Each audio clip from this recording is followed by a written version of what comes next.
So Peter, in the next part, he addresses the easier question. For the sake of time, let us read together verses 14 to 21. All right? Peter stood up with the other 11 apostles and in a loud voice began to speak to the crowd. Fellow Jews and all of you who live in Jerusalem, listen to me and let me tell you what this means. These people are not drunk as you suppose. It is only 9 o'clock in the morning. Instead, this is what the prophet Joel spoke about. This is what I will do in the last days, God says. I will pour out my spirit on everyone. Your sons and daughters will proclaim my message. Your young men will see visions, and your old men will have dreams. Yes, even on my servants, both men and women, I will pour out my spirit in those days, and they will proclaim my message.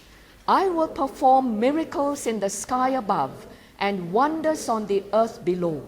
There will be blood, fire, and thick smoke. The sun will be darkened, and the moon will turn red as blood, before the great and glorious day of the Lord comes.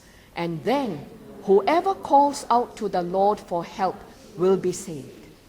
And this is Peter's answer to the second part of the reaction. These men are drunk. Now let's look at it. How does Peter answer that accusation? In verse 14, Peter stood up with the other 11 apostles. Now the 11 has become 12 again.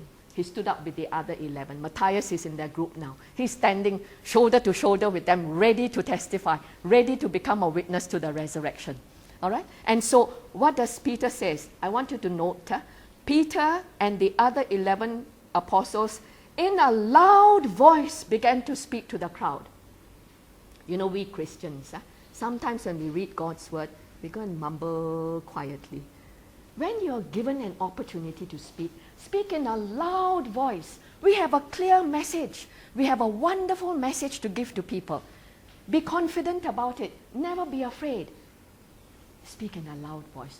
Open your mouth and speak in a loud voice. All right? So when you read in class also, open your mouth and read in a loud voice. Will you do that? Now, he says, fellow Jews and all of you who live in Jerusalem. Fellow Jews, the ones from all over the world, the ones from all the 15 different countries, and all of you who live in Jerusalem. Listen to me and let me tell you what this means. These people are not drunk. This is his answer. They said, these men are drunk. These people are drunk. These people are not drunk as you suppose. Now let's look at his reason. The first reason is, it is only 9 o'clock in the morning. It is only 9 o'clock in the morning. What is so special about 9 o'clock in the morning? Why can't these people be drunk if it is only 9 o'clock in the morning? What day of the year is it on the day that we are considering? What is the name of this day, this festival? The Feast of Pentecost. Pentecost was one of their 3 most important festivals. And the Jews would have been fasting. The Jews would have been fasting, and they wouldn't have broken the fast before 9 o'clock, because 9 o'clock would be their first hour of prayer. So they would have been fasting up to that point.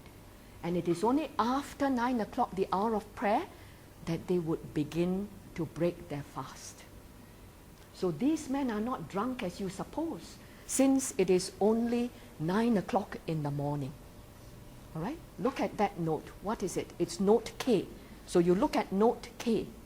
On a festival day such as Pentecost, a Jew would not break his fast until at least 10 o'clock in the morning. Thus it was extremely unlikely that the group of men would be drunk at this early hour. Now Peter says, if they are not drunk, what is this? What is happening? Instead, this is what the prophet Joel spoke about. And Joel's prophecy about what God would do in the last days, what will God do? I will pour out my spirit on everyone. I want you to notice the word everyone. I will pour out my spirit on everyone. In the Old Testament, God's spirit would come upon kings. King Saul, received the Spirit of God from time to time. God's Spirit would come upon prophets, but not on ordinary people. Now God is beginning to do a new thing. In the last days, He's going to pour out His Spirit on everyone, not just kings and prophets. All right? Your sons and daughters will proclaim my message. Your young men will see visions. Your old men will have dreams. Yes, even on my servants, both men and women, I will pour out my Spirit in those days, and they will proclaim my message. So Peter explains, this is God's doing. God told us about it in the prophecy of Joel, and today it is happening. Peter tells them, these men are not drunk. They have been filled with God's Spirit.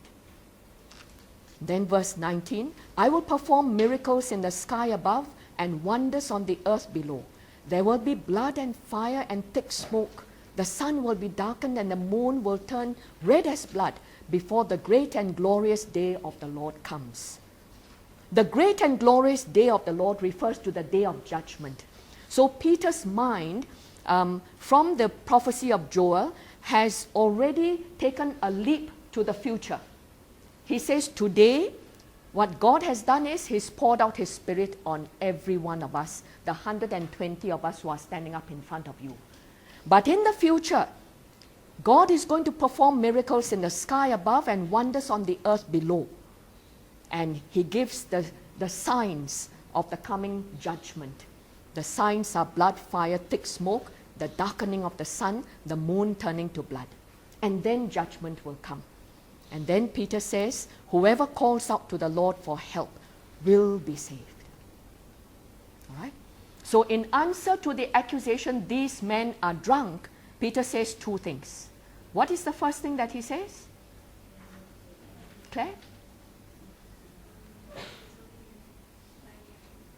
It's only 9 o'clock in the morning, and they can't be drunk. All right?